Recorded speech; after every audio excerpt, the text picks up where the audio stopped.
जय श्री राम दोस्तों, कैसे हैं आप सब लोग। मैं शिव शक्ति से प्रार्थना करूंगा कि आप सभी लोग स्वस्थ रहें और मस्त रहें।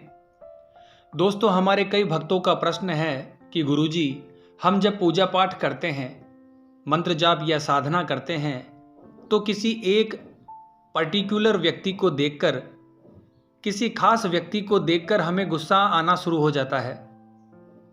चाहे वो व्यक्ति हमसे कुछ ना बोले, कुछ ना कहे, फिर भी हमें उस व्यक्ति को देखकर गुस्सा आता है। हम चिड़चिड़े हो जाते हैं और हमें ऐसा लगता है कि वो व्यक्ति मेरी आंखों के सामने आना ही नहीं चाहिए।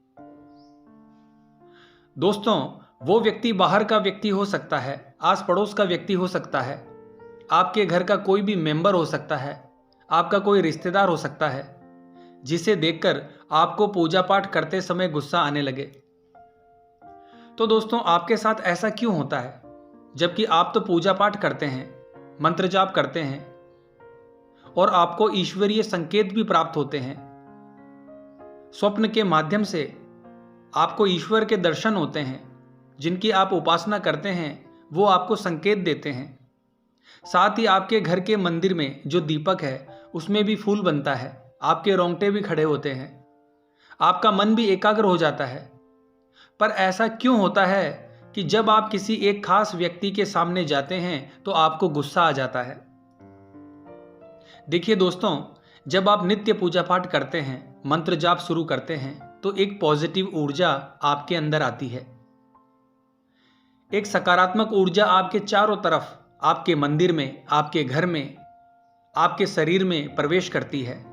और वो जो सकारात्मक ऊर्जा है वो इतनी सात्विक और पवित्र होती है कि उसे किसी भी प्रकार की गंदी और तामसिक चीजें बिल्कुल भी पसंद नहीं होती।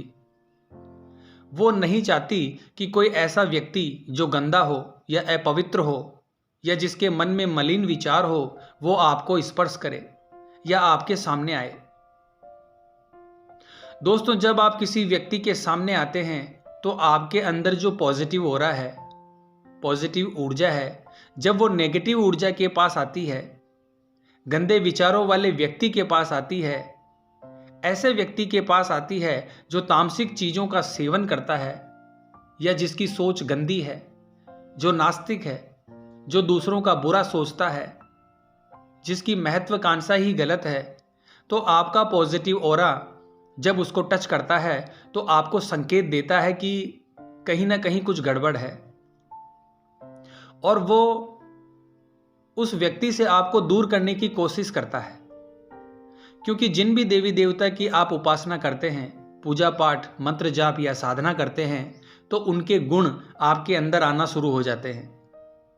जैसे कई लोग माता काली की पूजा करते हैं तो उनको गुस्सा ज़्यादा आता है, उनको गलत बात कभी भी बर्दाश्त नहीं होती। तो जिन देवी देवताओं की आप पूजा करते हैं उनके गुण आपके अंदर आने शुरू हो जाते हैं। जैसे आप भगवान शिव की पूजा करते हैं तो आपके मन में वैराग्य उत्पन्न हो जाता है। आपको इस संसार के बारे में पता चलता है कि आप इस संसार में आए हो तो इसका कारण क्या है, इस संसार में आने का आपका उद्देश्य क्या है।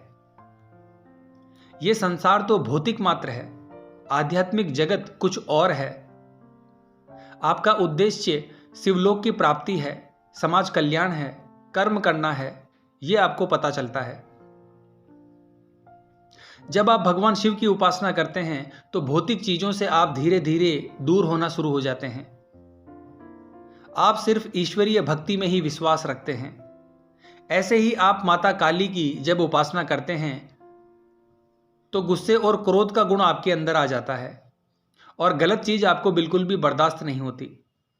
जब आप अपने इष्ट देव की उपासना करते हैं तो एक गुण और आपके अंदर आता है, वो आता है धर्म और अधर्म को जानने का गुण, सही और गलत को जानने का गुण।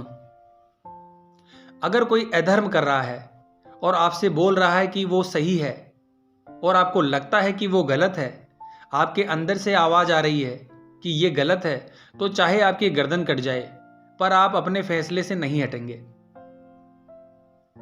चाहे अगला सदस्य आपका घर का ही व्यक्ति क्यों ना हो, यानी आपके परिवार में भी अगर गलत हो रहा है तो आप उसे गलत ही कहेंगे। यह गुण आपके अंदर आना शुरू हो जाता है। तो आपको जो गुस्सा आता है वो इन्हीं गुणों की वजह से आता है। तो दोस्तों, दिव्य शक्तियां कभी भी इन चीजों को बर्दाश्त नहीं करती, इसीलिए व्यक्ति के अंदर गुस्सा और चिड़चिड़ापन आ जाता है। शक्तियां उस व्यक्ति को दूर करने की कोशिश करती है और यही कारण है कि पूजा पाठ और मंत्र जाप करने के बाद भी आपको गुस्सा आता है। तो दोस्तों, ये थी आज की महत्वपूर्ण जानकारी जो आपको पसंद आई होगी। तो कमेंट बॉक्स में हर हर महादेव बोलना पड़ेगा दोस्तों। जय मां अम्बे, जय श्री कल्याण।